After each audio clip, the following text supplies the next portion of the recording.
I'm Chris. And I'm Rachel, and today on Out and About in Simcoe County, we are at Procyon Wildlife. And we are going to be looking at all kinds of native species. Like our friends the raccoons here. And different wildlife that needs to be rehabbed. It needs to be looked after by experts. So this is the place that you would contact if something happens and you find a mammal that needs some help. Like our little raccoon friends here. So we're going to get the story behind all of this, and we're going to meet some fascinating people that have dedicated their lives to looking after wildlife in Ontario. It's dinner time, and we're here with Cynthia Post, Dr. Cynthia Post, I guess it is, huh? Yeah. So she is a vet here at Procyon Wildlife. That's correct. And how long have you been doing this? I've been doing wildlife rehabilitation for about 20 years. And of course, this little boy or girl? This little girl has not been here that long. How old is she? She's about 6 weeks old, and she's been here for about 4 days. And she's got a nice little belly on her, but Yes, she does. was she this healthy when she came in? No, she was very dehydrated and emaciated, so clearly starving. So we're not sure what happened to her mother, but somewhere along the line she lost her mom and her siblings. When you turn the lights on and you start talking to them, they know that it's time for lunch, and they wake up and start squawking and demanding their food. And you can see she's very hungry. And once she got the bottle in her mouth, not a peep. Absolutely, she's a happy girl now. She's the only baby here right now, but in the spring we have 80 to 100 baby raccoons at a time. Wow. Yeah. And these numbers are going up every year, or? Well, they're going up as far as we have room for. Okay. And that's the limit. We run out of cage space and hours in the day to feed these little guys. And people can't have these as pets. That's You need to right. be a licensed rehab facility? That's right. You have to be licensed by the Ministry of Natural Resources, especially with raccoons, because raccoons carry specific diseases that are potentially deadly to people. They are considered a rabies vector species, even though we currently have no raccoon rabies in Ontario. They also carry a type of roundworm called Beleskey ascaris that doesn't bother the raccoons, but when it gets into a species that's not a raccoon, and that includes humans, it migrates to the central nervous system and causes severe brain disease. So you don't want to get that. That's why I'm wearing gloves, and that's why I have a towel on my lap, and that's why we give her a dewormer every 10 days. People like to keep them as pets because they're very friendly, they're very cuddly, they're very interactive, and so people think that they make good pets. And they are very sweet, and they do make nice little pets when they're young, never mind the infectious disease. But when they get older, they become very unpredictable and very aggressive, and they are predators, and they have big, sharp teeth when they're older, and they can do a lot of damage.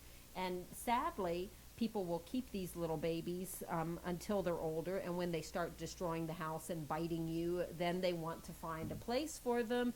But by then it's too late. They've been in captivity too long, and they're no longer able to be released because they wouldn't be able to survive in the wild. They haven't learned the skills that they need to live out there. So they're not ready to go into the wild, and they can't be, and That's then right. they're too big to be in captivity, That's so right, they're exactly. stuck in that. So they're either middle stuck in place. jail at a sanctuary someplace or humanely euthanized because there's no place for them. It's a really sad outcome. This little girl, who now has hiccups, is going to grow up with other little raccoons, and she's going to learn how to be a raccoon. She's going to learn to socialize. She's going to learn to climb and find food, and in the spring she'll be released back where she came from. Raccoons live in very loose social groups. They don't live in like herds or packs or anything like that, but you will find within a given area that there is a population of females that represents mothers and grandmothers and daughters living in relatively close proximity, but not actually spending time together. The only time the males and females come together is at breeding season. So the males don't stick around and help raise? No, they don't live far away, but they don't participate in rearing the young. Are they a threat to babies? Yes, they can be. Okay. And so can other females.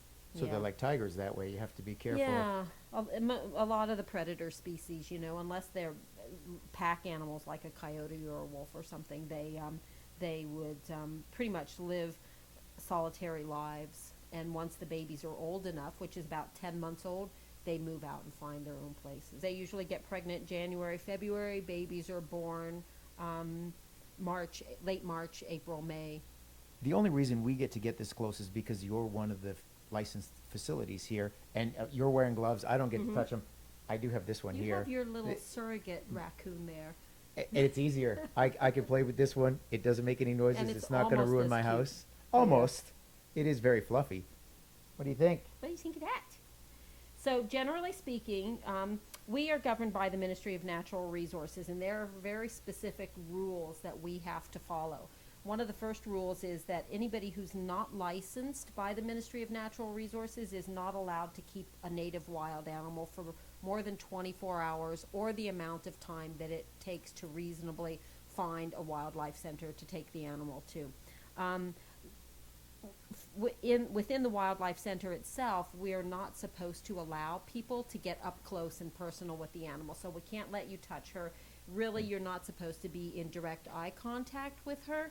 But because she's very young, and for the purposes of this show, we're sort of skirting around that issue, she's still little enough we're not too worried about her becoming too imprinted or habituated to people.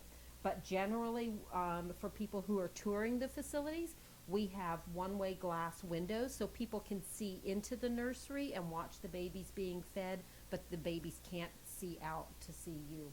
They need to learn that when they're out there in the real world that people are one of their biggest predators. And so we don't want them to be too friendly with people. Once they get older and they're weaned and they move to outdoor pre-release enclosures, we absolutely don't let people near them. And even our volunteers go in, they put food in the cages, they tidy up the cages, they don't talk, they don't handle the animals, they don't make direct eye contact with them. We count on donations and volunteers to care for all of the animals that we take here. So when people bring in an animal for you to take care of, they should also bring in a donation. Absolutely, and we always advise them in advance that we would like to have a donation. And you know, people are really generous, and I think that a lot of people that volunteer working with animals in any capacity think that it's going to be all very rewarding and glamorous. And rewarding, yes; glamorous, no chance. Like it's dirty work, and You always it's smell like hard pee work. and poop. Yeah. Absolutely, yeah. Well, thank you very much for letting us get this close. Remember, they're looking for volunteers. If you want this to be part of your life, call Just them. Call us. That's right. Yeah.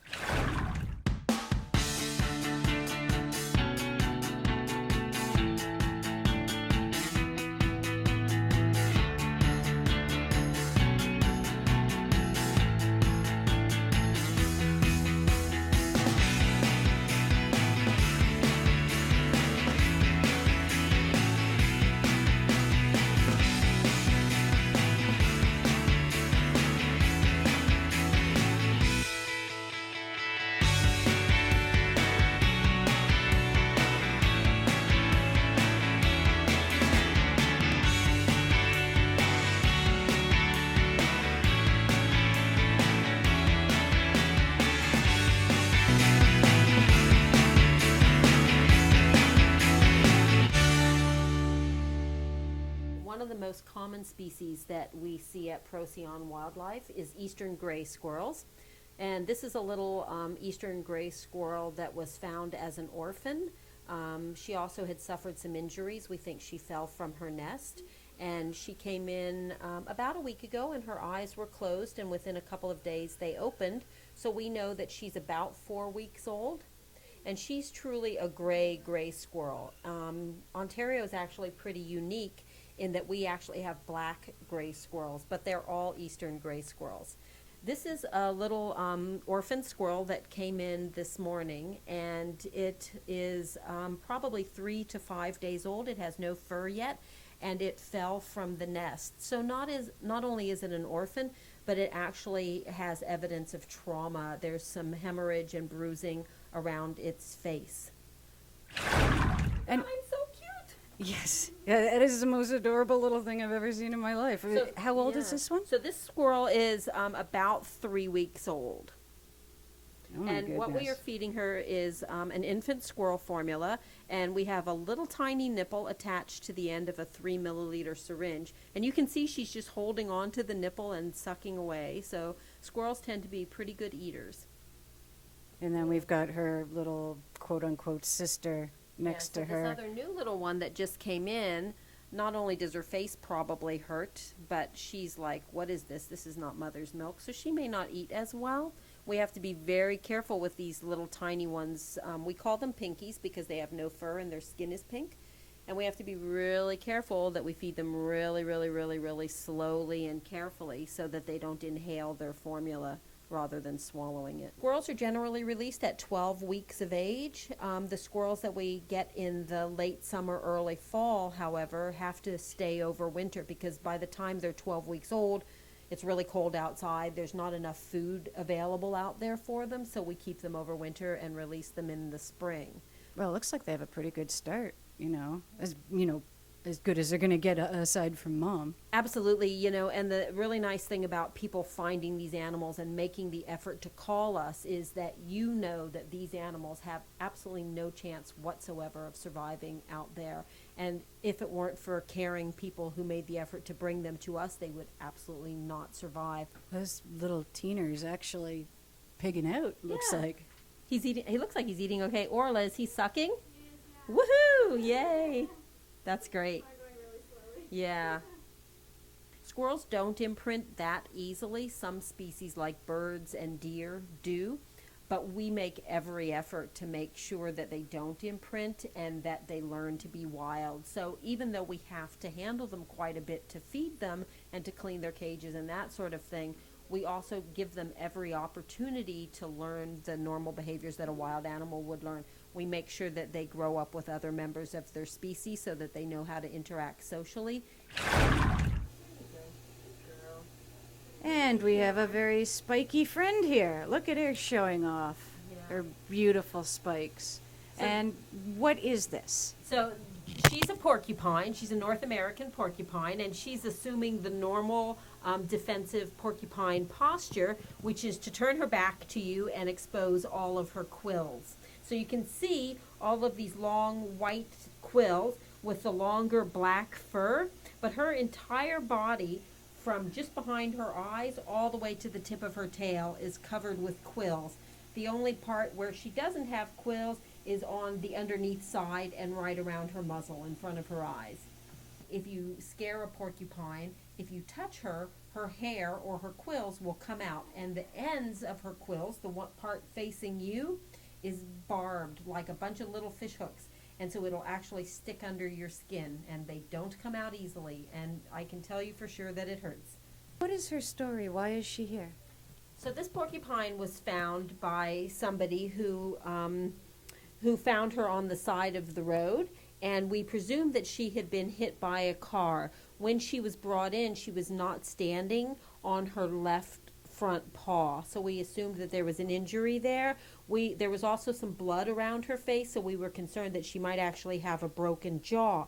So we took some x-rays, and we found that her left arm was broken, but that her jaw was fine. And so she couldn't walk on that arm, but she could eat, so she was doing fine. So within a couple of days of her arriving, we were able to contact an orthopedic surgeon who will come in if he has time and perform any orthopedic surgeries that we might require, because we frequently get animals that have been hit by cars and have broken bones. So he came in and he actually put a steel plate on her arm to line the broken bones back up together again. And so the bone should recalcify and remodel and be a perfectly normal bone. That steel plate will be in there for the rest of her life. She's a robopine. Yeah. Yeah, and within 2 days of her surgery, she was walking on that arm again. Now, who do you think is cuter? Huh? It's going to be a vote. You guys have the same haircut. We do. But I'm not a marsupial. It's Now- actually it's really interesting because one of our favorite things to do when we show opossums to kids or even adults is to ask them what they think the closest relative of an opossum is. And most people will guess that it's a rat or some other rodent type because of the tail. But in fact, this is a Virginia opossum. Hi, I know, I'm sorry. And and she's the only North American, or he's the only North American marsupial. And so his closest relative is actually an animal like a kangaroo which comes from Australia. Not only do opossums have opposable thumbs like people do, but they also have opposable big toes, and I'll see if he'll let me show you his opposable big toes. So you can see his little toes sticking out there. Oh, wow. Yeah, and so they're really good at gripping hold of things. Plus, they curl their tails around and hold on to things. Now, they don't hibernate, and they have bare skin on their noses, their hands, their feet, and their ears, so they're very susceptible to frostbite. And yet they have to be out during the wintertime foraging. And so we often get them in emaciated, dehydrated, and frostbitten. So they couldn't build up a reserve like a bear and hibernate No, over the they winter. don't. They They're have to just constantly. not genetically designed to do that. This one is here because they think that mom and the siblings were attacked by a dog. They found mom and some of the siblings dead on their property, and this is the only one that was alive. And he had dog saliva all over him, but he was otherwise unscathed. The other thing to know, it's kind of disgusting, but if you ever see a dead opossum on the road, stop and check, because if it's a mother, she may have babies in her pouch that are still alive and can be saved. And if you bring them here, we may be able to rehabilitate them.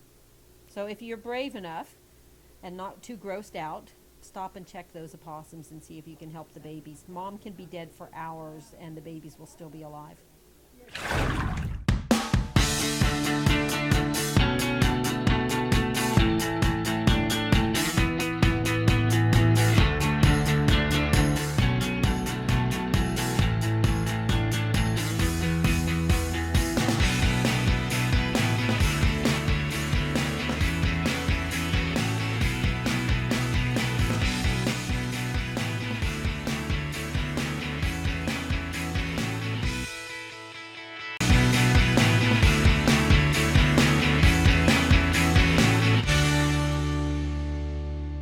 There is a lot to learn here, and maybe what most people would see is kind of the more macabre side. As a veterinarian, you see it all the time, broken bones and torn musculature and all the rest of it.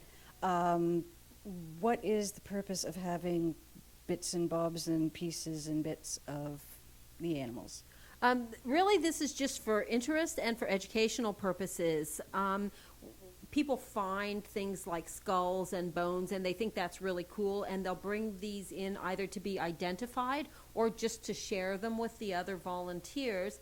We do collect samples of things, and it's our goal one day to open an education center where we can use these different bones and skins and feathers and things to teach people about the different ways that animals make a living in the world, and to help people appreciate what the animals have to do to survive and how they've been adapted to survive in their environments. So we're kind of accumulating stuff at this point.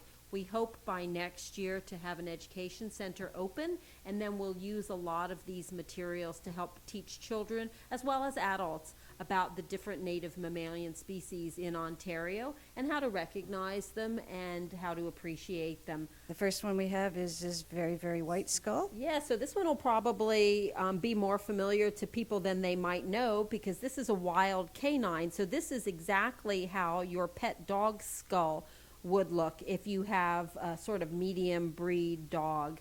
This is actually a coyote skull, and a coyote is one of two wild canids in Ontario, the other being wolves.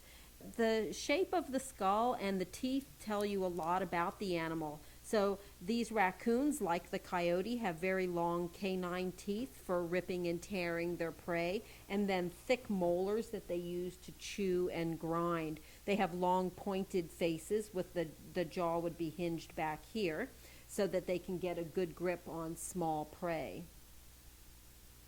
And then we've got this little fella This here. little bone here. So this is a pretty unique bone, and we're heading now into the X-rated portion of this program.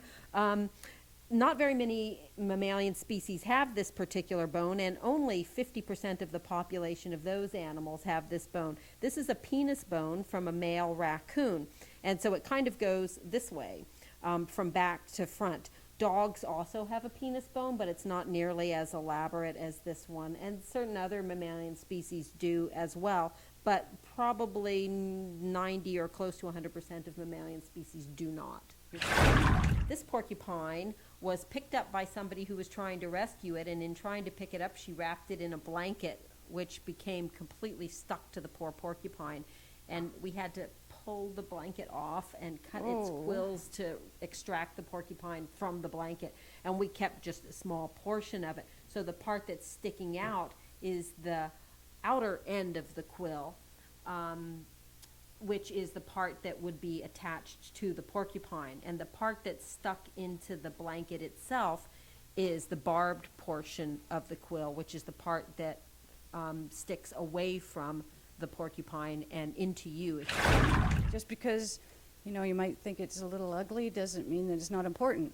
Bones are pretty kind of They're ugly. actually cool, and they give you an idea of how the animals work. So it's kind of neat. We're used to looking at the outside of an animal and Yes. watching them do animal behaviors. The cute fuzzy outside. But the inside parts tell us how they're adapted to do those behaviors and how they're capable of doing those behaviors. So Wonderful. Thank very you so cool. much. Thanks. This is Jack. He's a Patagonian cavy. These animals are native to Argentina, and they are caviids, which means that they're related to the domestic guinea pig and also the much larger capybara. And this guy's about 20 pounds. And if you look up Patagonian cavy online, at least one website will tell you that this is the animal after which the mythical jackalope was named. And that makes a lot of sense. If you look at him, he's got the long ears of a jackrabbit and the long skinny legs of an antelope. But in fact, he's a rodent, and a very big one at that. So Jack came to us because some foolish person had purchased him on an online auction. When he arrived, she noticed that he was walking funny, and so she took him to her local veterinarian. They took an x-ray and diagnosed that he had suffered a previous fracture, which had long since healed, but it had healed crooked because the bones weren't aligned and weren't able to heal properly. And as a result, he walks with a limp. They are community animals as well, so even if she Yeah. got one as a pet, which is a bad idea, you need to end up getting several for them to be happy, or at least a mate or a partner. They're definitely social animals, very much like prairie dogs. They live in large social groups. We are, on the other hand, looking for a friend for him so that he's not too lonely. Oh, so I'm thinking maybe I'll have to make some calls, see what we can, maybe that we would can be find great. one. We'll get a little buddy for him and see how he does. Yeah. Did you build all these? Our volunteers built them. Everything that, every enclosure, every cage, everything that you see on this property was built by volunteers. How many enclosures does this have inside? There it? are 12 enclosures here, and they're used for animals like squirrels, chipmunks, rabbits, skunks, small opossums. So this would be where they go to after they are done inside. When they're they're established old enough to move out of the nursery, all the animals go to pre-release enclosures. The raccoons are bigger. Their enclosures are made of chain link, but a squirrel could escape from chain link, so their enclosures are made of hardware cloth.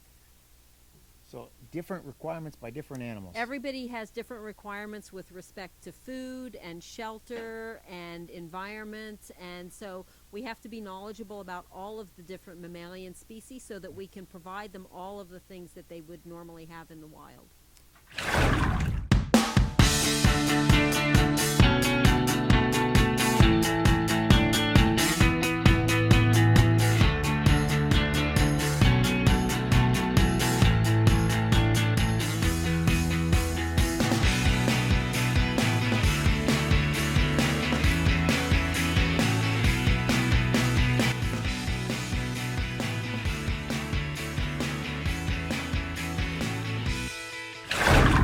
We spent the day out at Procyon Wildlife today, and we saw some cool animals. Yes, I got to get up close and personal with the porcupine. And my favorite, I think, was the opossum. Yes, it was a little cute with the little hands. The hair. It did look a lot like you. There's a little nose and everything. It was good. Yes, I had a lot of fun today. learned a lot. And a lot of things to do. And a lot of things not to do Yes. when you're dealing with native wildlife. Very much so. So I highly recommend coming here and seeing what all these people are doing. This is just absolutely wonderful. Call if you have any questions about native wildlife, or if you find any, call them, make an appointment, learn about just what there is out and about in Simcoe County.